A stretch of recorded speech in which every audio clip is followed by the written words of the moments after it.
أعزائي مشاهدين قناة حوار بلدنا، أهلا وسهلا بحضراتكم في حلقة جديدة من برنامج أكلتنا النهاردة. سيبوني أرحب بضيفتي وضيفة البرنامج، هي مش ضيفة القناة لكن ضيفة البرنامج، بسملة محمد. ازيك يا بسملة؟ ازيك يا سلمى، عامله ايه؟ تمام الحمد لله. قلتي لي في الكواليس انك جايه بمفاجاه، ممكن بقى تغششيهم المفاجاه ايه؟ هي مفاجأة كبيرة الحقيقة، واتمنى اليوم يعجب الناس. احنا النهارده الشيف حنان محمد صاحبة قناة تكات في اكلاتي وصاحبة مبادرة انت تقدر واخدانا النهارده في يوم ان شاء الله يكون مميز جدا ونتبسط فيه. هو معمول مبادرة علشان ندعم بيه سيدات بهية، السيدات المتعافيات من مرض السرطان. ربنا يشفي مرضانا، اللهم امين جميعا. ان شاء الله يكون يوم حلو ونستمتع بيه سوا، خصوصا ان هيبقى في عدد من المسابقات وناس كتير، وهنقابل ان شاء الله ناس كتير. ده كله خليكم معانا عشان تعرفوا. ابقوا معنا.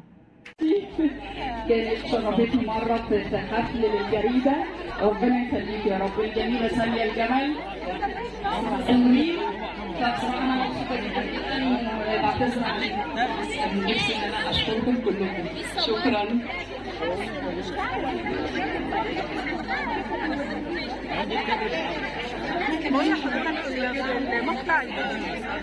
هيبقى على اليوتيوب ان شاء الله بكره.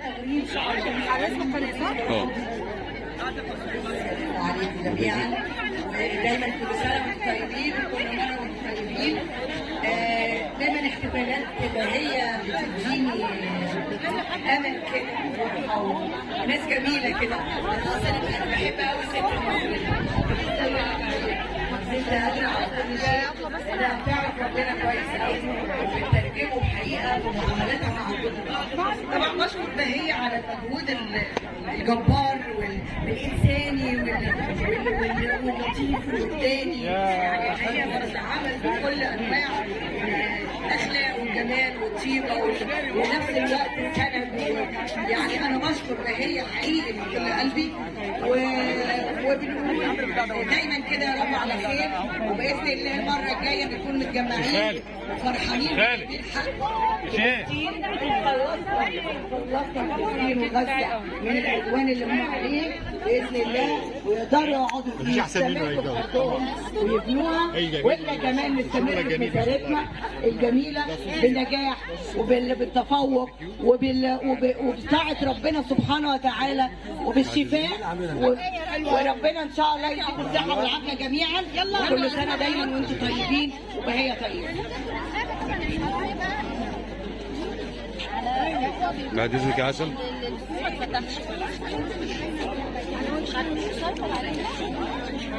طبعا وصول الشيف نهله كيتشن، كلنا نحيي الشيفات اللي قاعده والبرافو. شيف نهله هضطر اسيب بقى غصب عني. تسلم ايدك، الله يبارك لك. ربنا ان شاء الله يجبر وخط كل مستمرين الكانسر، يعني ان شاء الله نطلع ونتفرج على كل اعدائها، ويعني يكرمنا دلوقتي يا عم ان شاء الله قادر ان هو يشيل منها الاحتلال، وكل مختصر كل مخبر ربنا قادر عليه، ربنا مقتدر، وربنا ان شاء الله يكرمهم كلهم وينصر مرضى السرطان، يقدروا ينتصروا على الكانسر ده، ويعزكم ويكرمكم كلكم وخيركم يا رب. ميرسي جدا. ميرسي.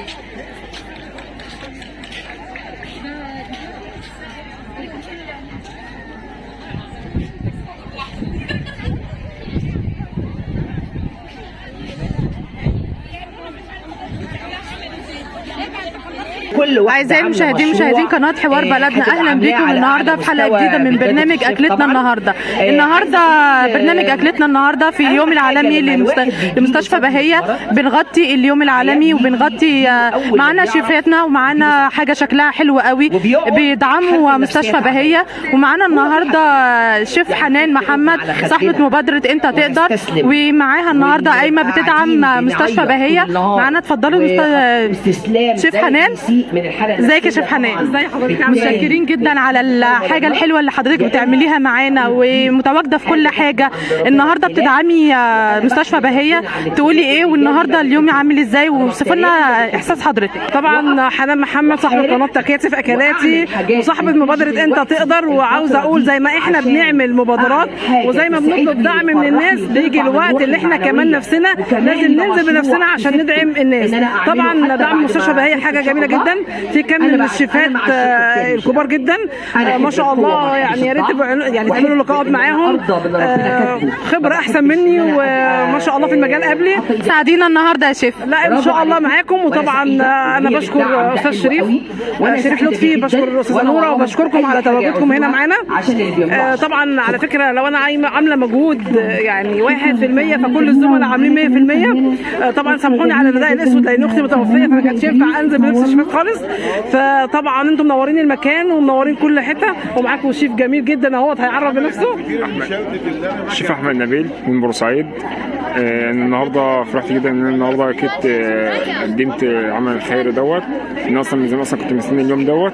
تمام، انا جيت النهارده قدمت بيتزا تمام والعيش السن، وحبيت جدا ان انا اشارك وادعم مستشفى بهيه. ومبسوط جدا ان انا اصلا مبسوط جدا يعني بالناس اللي وصلنا ديت، وسعيد جدا يعني بوجودهم.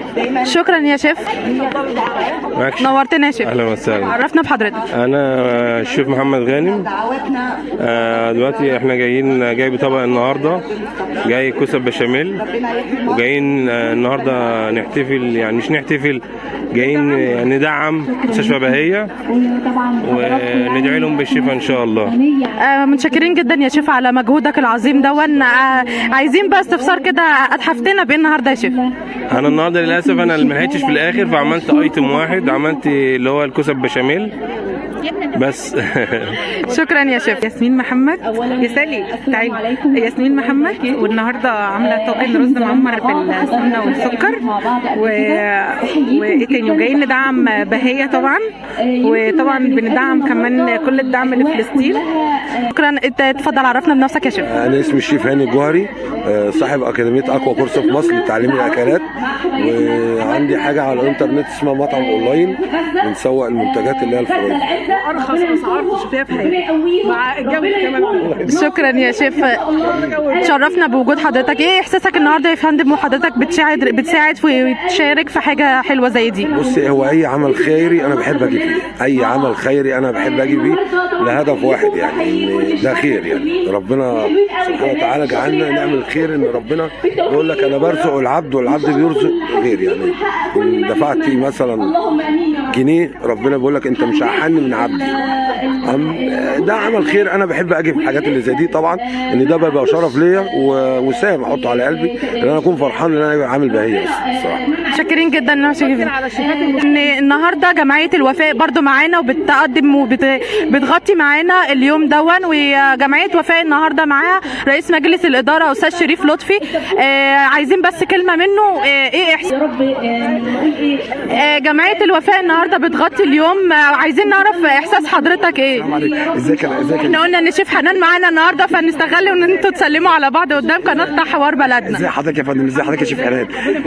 الله يخليكي. لا انا عايز اقول لحضرتك حاجه، مستشفى بهيه بصراحه ليها صرح كبير جدا وليها مكانه عند الناس كلها، فانا النهارده بحيي كل الشيفات اللي جم النهارده يساندوا المتعافيات في مستشفى بهيه. طبعا ربنا يكتب لهم ان شاء الله الشفاء العاجل، وتحياتي لكل الناس اللي موجوده. انا طبعا بصراحه ما شفتش حشد جميل قوي قوي، حشد كبير جدا جدا اللي يدل على ان الخير فينا وهيفضل موجود في امه محمد على طول. ما شاء الله كم الشيفات على ما شاء الله، يعني ما شاء الله ما شاء الله.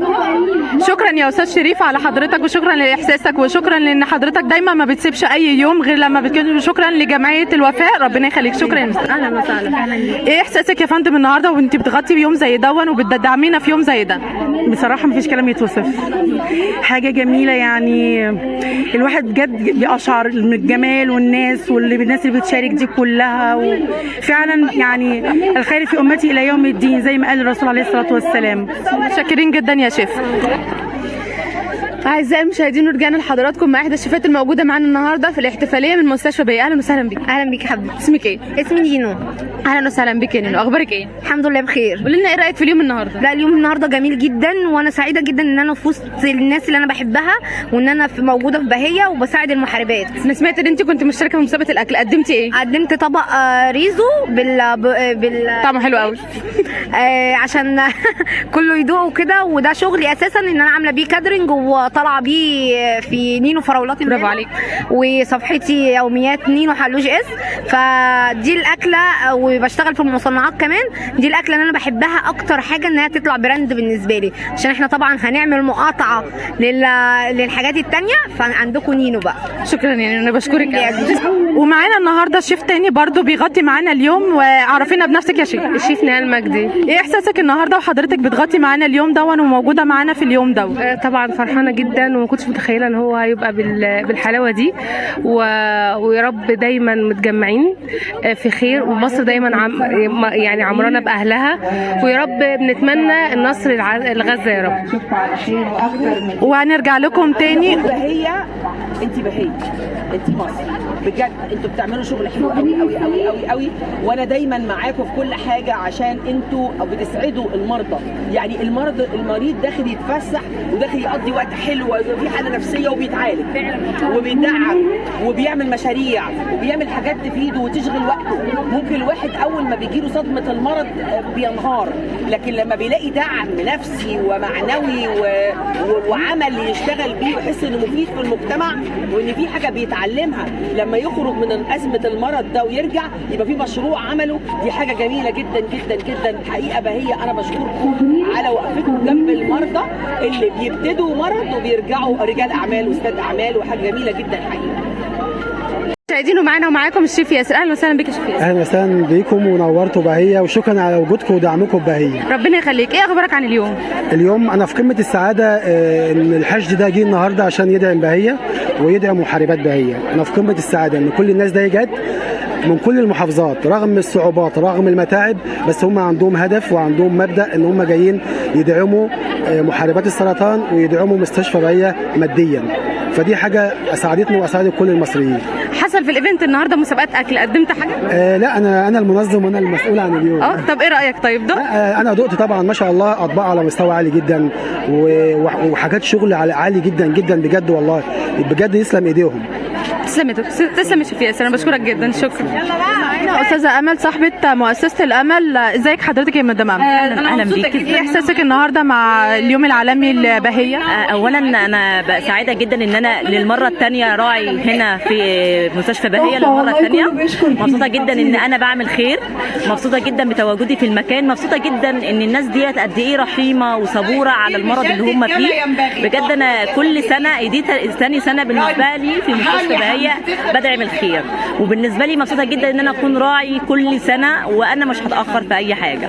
متشكرين لحضرتك جدا يا مدام امل، ولينا ان شاء الله لقاءات تانية مع برنامج اكلتنا النهارده في قناه حوار بلدنا. صاحبه الامل سيرفيس للعماله المنزليه والتمريضيه، خدمات طبيه وخدمات تمريضيه. ما شاء الله. ان شاء الله يفندم لنا لقاءات تانية. ابقوا معنا للقاءات تانية برنامج اكلتنا النهارده. معانا دلوقتي من مستشفى بهية، احدى المتعافيات في مستشفى بهية. رحبوا معنا بيه. اهلا وسهلا بحضرتك. اهلا بيكي. اهلا وسهلا بحضرتك. ممكن تحكوا لنا الرحله بتاعتكم؟ أنا اسمي أميرة محمد، بقالي سنة و4 شهور بتعالج في مستشفى بهية. الحمد لله. أنا أول ما جيت طبعا أنا اكتشفت إن عندي كانسر ثدي وكده، والحمد لله أول ما جيت أول ما عرفت وعملوا لي إشاعات وعملوا لي كل حاجة، ما كملتش 10 أيام كنت عملت العملية، واهتمام ما فيش بعد كده ما شاء الله. عملت العملية وخدت الكيماوي والإشعاع وكل حاجة قايمين بيها على أكمل وجه، ومستشفى يعني ما شفتش كده في حياتي والله. أنا ما شفت مستشفى بالشكل ده، غير الدعم النفسي اللي هم بيقدموه لينا في مرحلة. مهم جدا الدعم النفسي، كذا حد اتكلم عن الدعم النفسي. يعني دي أهم حاجة يعني، واحنا في مرحله الكيماوي وقفوا معانا جدا، يعني كان في كل جلسه بنلاقي اللي واقف ويسندنا ويهون علينا، ويعني شفنا معامله ما فيش بعد كده. وكانوا بيودونا رحلات في فتره الكيماوي وكانوا واقفين معانا. يعني انا بقول لحضرتك انا ما شفتش مستشفى زيها بجد، فانا بشكرهم وعمري ما هلاقي هوفي جميلهم على راسنا والله، ربنا يخليهم كلهم. شكرا، الف حمد لله على سلامتك. اهلا وسهلا بيك. الحمد لله. برضه عرفينا بنفسك. نجلاء عبد الرحيم. انا الحمد لله اتعالجت في بهية الحمد لله، وكان لي الشرف ان انا اكون. عرفينا بنفسك. طب الاول ده انت بطله. انا كنت برضو بعاني يعني من مرض الكانسر، والحمد لله اتعالجت في بهية، والحمد لله. انا بشكر بهية جدا جدا جدا، علشان هي دي بيتنا التاني، وهي واقفه في ظهرنا على طول. احنا بنحبها جدا ومش بنعتبرها مستشفى ابدا، احنا بنعتبرها بيتنا، يعني بيتنا وحبيبتنا وكل حاجه. انا بشكرك جدا، الف حمد لله على سلامتك. اهلا وسهلا بك. عرفينا بنفسك. عبير احمد من محاربات بهية، بقالي 5 سنين في بهية في فتره العلاج. احكي لنا رحلتك مشيت ازاي؟ انا رحلتي الحمد لله طالما ببهية انا راضيه الحمد لله، انا مبسوطه وليا الشرف ان انا ببهية. الحمد لله العلاج كان حلو وعملت العمليه الحمد لله واديني اهو. كذا حد اتكلم عن الدعم النفسي، قدموا لك دعم نفسي ازاي؟ دعم نفسي كتير، ولولا الدعم النفسي ما بقتش بهية. الف حمد لله على سلامتك. انا بشكرك. عيلتنا الثانيه وبيتنا الثاني الحمد لله، كلنا بنشكر بهية. خلينا بهية يا رب. شكرا. معاكم تاني في اليوم الجميل دون النهارده في مستشفى بهية، ومعانا شيف هاني. اهلا وسهلا بحضرتك يا شيف هاني. ممكن نعرف احساس حضرتك النهارده وحضرتك معانا في اليوم ده؟ والله هو يوم جميل، يعني يوم الناس كلها متجمعه في دعم مستشفى بهية، فدي حاجه جميله. يعني الناس كلها جايه، كل حد جاي قادر يعمل حاجه بيعملها، اللي يقدر عليه يعمله. انا عن نفسي جاي سفر 11 ساعه ونص جاي من اسيوط، فالحمد لله يعني احنا وعملنا حاجه مشرفه حفنا النهارده يا شيف. عملت ايه؟ النهارده اللي انا جايبه طاجن معمر حمام، فته ساده وزلابيا، وفي سلطه خضراء، وفي طاجن فته بالكفته. كفايه يا شيف، الدايت باظ. ايه؟ الدايت باظ يا شيف. لا عادي، بالهنا والعافيه، كل اللي هياكل يا رب. متشكرين لحضرتك جدا يا شيف، وحابين كمان نساعد نشكر حضرتك ونشكر المساعد بتاع حضرتك. ممكن نتعرف عليه؟ لا ده مش مستعجل يا حبيبي. تعالى يا حبيبي، اتفضل. ومعانا شيف ناصر. اهلا بحضرتك، وازاي حضرتك النهارده؟ ايه احساس حضرتك النهارده مع حضرتك كشيف هاني، وايه احساسكم في اليوم النهارده؟ الشيف هاني شيف اخويا الكبير طبعا، واتشرف معرفته كويسه الحمد لله. واليوم جميل طبعا، ناس كتير اتبسطنا ان احنا شفناهم، ويوم الناس كلها كويسين. وطبعا اهلنا في غزه ده اكبر دعم ليهم، وربنا النصره ليهم ان شاء الله. ربنا ينصرهم يا رب ويوفقهم وينصرهم على من يعاديهم. واليوم جميل وكله شيفات كبار وناس محترمه، طبعا اليوم ده يزيدنا شرف طبعا. متشكرين لحضرتك جدا يا شيف هاني. متشكرين. عرفينا بنفسك. انا الشيف منال سيد محمد، مطبخ منولي على التواصل الاجتماعي. جالي دعوه لمستشفى بهية، هنعمل انواع الاكلات اللي هي بتاعت زمان. عملت معاهم الحمد لله. طب استني، انت شاركتي في المسابقه يعني؟ عملتي ايه طيب؟ مسقعه بالبشاميل وجلاش بالكنافه. ايه جلاش بالكنافه دي؟ جلاش وبنحشيه كنافه وزبيب سوداني، كان تحفه بصراحه. هو اصلا شكله حلو. هو اصلا صينيه المسقعه البشاميل كانت تحفه. تسلم ايدك. وعجبتهم الحمد لله، وطعمها كان جميل. اليوم عجبك يعني؟ جميل جدا. وجهي كلمه لبهية بقى والابطال المتعافيات في بهية. لهم ربنا يشفيهم ويعافيهم، وان شاء الله ربنا هيقف جنبهم، والناس الجميله دي كلها هتبقى موجوده معاهم. تسلمي، انا بشكر حضرتك. الله يخليك. شكرا. ورجعنا لكم تاني في قناه حوار بلدنا وبرنامج اكلتنا. النهارده معانا شيف عبير.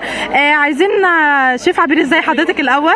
كل سنه وحضرتك طيبه. ايه احساسك في اليوم ده النهارده وبدعمك لمستشفى بهية؟ بصي، هو انا بستناه كل سنه الحقيقه، حتى لو ما جاتنيش دعوه انا هاجي، لان ده يعني بتبقي حاسه المشاركه الحلوه مع المحاربات، وربنا يا رب يشفيهم جميعا، ونقدر ان احنا نفرحهم ونعمل لهم حاجه حلوه. يمكن انا كاستشاري تغذيه ليا دور كبير قوي في العلاج، فدايما بحب اكون متواجده بحيث ان اي حد محتاج حاجه اكون معاه، لان انا بشوف ان من ضمن الحاجات اللي احنا بناكلها غلط هي اللي بتسبب السرطان او الكانسر. فان شاء الله يعني ربنا يشفي الجميع ويبقى يوم حلو نقدر نفرحهم ونسعدهم. وطبعا في اليوم اللي احنا فيه طبعا بندعي لكل اخواتنا في فلسطين ان ربنا ينصرهم، اللهم الله وينصرهم الله ان شاء الله، ويعدي الازمه دي على خير ان شاء الله، واحنا جنبهم طبعا باذن الله. متشكرين خبيره التغذيه استاذه عبير، شكرا جدا لحضرتك ومتشكرين جدا للقائك معانا. شكرا. ورجعنا لكم تاني في برنامج اكلتنا النهارده، وهنتابع معاكم في فعاليات اليوم من مستشفى بهيه. شيف عبير، اهلا وسهلا بك يا شيف عبير. اهلا وسهلا يا فندم، نورانا حبيبتي. ايه رايك في اليوم؟ اليوم جميل جدا، واحنا كلنا جايين ندعم بهيه وجايين ندعم المحاربات، وبندعي دايما كلنا ان ربنا ينقذ فلسطين يا رب. اكيد دخلتي المسابقه اللي اتعملت؟ طبعا. قدمتي ايه؟ قدمتي وصفه من التراث المصري الا وهي الدره. هي وصفه مش معروفه قوي بس لا ثواني الدره دي ده الجزء بتاع لا مؤاخذه الجاموسه اللي هو بيتحلب منه، اللي بنحلب منه اللبن، بينزل منه اللبن متخزن في اللبن. ده قليل قوي اللي هو بيتعرف يعني، فانا عملته بما انها حاجه من التراث المصري. عملتيه ازاي طيب؟ عملته ازاي؟ عملتي بصل مع فلفل الوان مع فلفل اخضر، واديتهم بلانشيه مع بعض، واديت الدره برده معاهم بلانشيه، ودخلتهم الفرن. بس تسلم ايدك، انا ما دقتوش بس شكله جميل. انا اشوف لك الطاجن فين وادوقك. ربنا يخليك. تسلم، انا بشكرك جدا. شكرا يا شيف عبير. عرفينا بنفسك يا مدام دعاء. دعاء عبد الغني، مدربه هاند ميد في محافظه القليوبيه، ومعانا ملك محمد دي برضو مدربه معانا، بدأنا بيها ان شاء الله والحمد لله دلوقتي بقت مدربه معانا. بنحاول اوصفوا لنا احساسكم النهارده وحضراتكم بتدعموا مستشفى بهيه للمحاربات. لا مبسوطين جدا وما شاء الله، يعني احنا شايفين ناس يا رب ان شاء الله وكل واحد يطلع من هنا بخير ان شاء الله. ان شاء الله. ومبسوطين جدا ان احنا قابلنا شخصيات كويسه جدا وشخصيات جميله ومع المحاربين كمان، ومعانا كذا شيء اتعاملنا معاهم بصراحه كلهم ما شاء الله عليهم جمال. انا بقول لك جدا شكرا على الميداليه الحلوه دي. فور دي حاجات شكلها حلو قوي وحاجات هاند ميد تحفه، ودي حاجه بسيطه من دعاء تحفه. ايوه دي شنطه هاند ميد ما شاء الله، حاجه تحفه جدا. اوصف لنا بقى ايه احساسك النهارده وانت بتهدي الحاجات دي لمحارباتنا؟ انا شايفه بصراحه ان الناس كلها يعني شايفه كل ما حد يعرف ان احنا بندرب هاند ميد وبنوزع الهدايا بتاعتنا عليهم، فشايفه الناس كتير خدت الكارت بتاعنا وحبت تتواصل معانا، ويعني مبسوطه جدا جدا من الناس اللي انا اتقابلت معاهم ومن استقبال الكل معانا بصراحه. وشكرا ليكم جدا، ومعانا لقاءات تانية في اليوم دون وابقوا معنا. رحبوا معانا باحدى الشيفات الموجودين في الايفنت معانا النهارده. اهلا وسهلا. اهلا وسهلا بحضرتك. عرفينا بنفسك. مريمو للاكل البيتي شيف. ايه رايك في اليوم النهارده؟ زي الفل والله، بجد مبسوطه جدا، وانا دايما مع بهيه في كل ان شاء الله في كل ايفنت انا معاها وبدعمها دايما ان شاء الله. دخلتي المسابقه اللي كانت معموله النهارده؟ قدمتي ايه؟ قدمت حاجه بسيطه جدا، بتاوي وجبنه قريش، حاجه بسيطه يعني. برافو عليك، فخوره جدا بيكي. وجهي كلمه لبهيه بقى. ان شاء الله ربنا يا رب يشفيهم ويعافيهم، وان شاء الله ربنا معاهم باذن الله يا رب. انا بشكرك جدا. شكرا. تسلمي. اعزائي المشاهدين، اهلا وسهلا بحضراتكم من قناه حوار بلدنا. معاكم بسمله محمد. النهارده في يوم جميل جدا، مستشفى بهيه معانا النهارده بالتعاون مع جمعيه الوفاء للتنميه. معانا النهارده احدى الشيفات الشيف الموجودين معانا النهارده. معانا الشيف محمد سليمان. اهلا وسهلا. اهلا بحضرتك يا فندم، شرفنا بيك. ربنا يخليك. ادينا نبذه بقى عن المهرجان النهارده وعن حاجات حضرتك بتعملها. المهرجان النهارده ده حاجه دعم لمستشفى بهيه اولا، ثانيا ان احنا كلنا متعاونين مع مستشفى بهيه في مهرجان الاكلات المصريه. عاملين اكلات المصريه عشان نوري العالم، اول حاجه العالم احنا عندنا اكلات مصريه قد ايه، متقدم بشكل جميل. الحقيقه اكلنا احنا في كل الشيفات، وخاصه الشيفات الكبار اللي جم معانا والسيدات اللي هم ابدعوا في الاكل بتاعهم، وخاصه الحلويات كمان. انا شفت حلويات على اعلى مستوى والله. لو اتعمل مجران اللي عندنا اسمه فestival، الفestival بتاعنا دوت في الفنادق، ما هنطلع الاصناف دي كلها، سواء فطار سواء غدا سواء عشاء. انا بشكرهم كلهم من قلبي لانه كلهم ابدعوا، واحنا كلنا بنشكرك يا شيخ. ربنا يخليكم، ونتمنى ان شاء الله كده باذن الله نعمل المهرجانات دي تبقى دايما سنويا لتدعيم مستشفى بهية والمستشفيات اللي محتاجه مننا دعم. ربنا يجعله في ميزان حسناتك. شكرا جدا، ربنا يخليك. شكرا. دخول مفاجئ على الشيفات اللي هم مشاركات. اتفضلي عرضي نفسك. ومعانا برضو احدى الشيفات الموجودين في المهرجان معانا النهارده، رحبوا معايا بيهم. اهلا وسهلا بحضرتك. ياسمين محمد، وعامله النهارده رز معمر بالسكر والقشطه، وجايين طبعا لدعم مستشفى بهية، ويا رب كده يشفي كل مريض ونقدر ندعم كمان وكمان. اللهم يا رب، وكمان الدعم كله لفلسطين. ومعانا شيف شو. اتفضلي يا شيف شو. اهلا بحضرتك. اهلا وسهلا. انا الشيف شو، وعامله كفته رز، وان شاء الله نكون مع بعض كده دايما، وربنا يشفي كل مريض يا رب. جايين النهارده لدعم بهية، ويا رب كده دايما نكون متجمعين سوا في الخير يا رب. انا بشكر حضرتك جدا.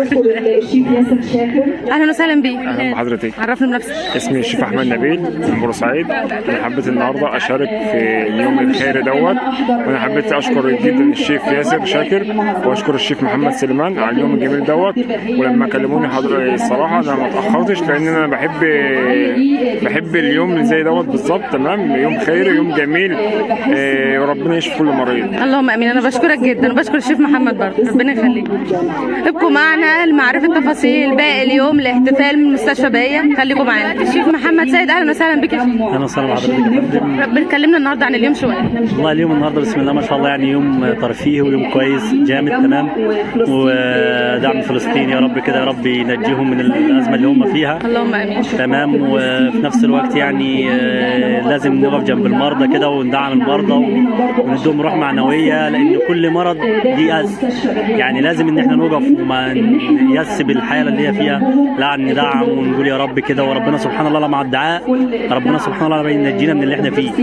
لازم يعني، والحمد لله وفضل من ربنا علينا يعني، والنعمه كبيره. عملت لنا ايه بقى النهارده يا شيخ؟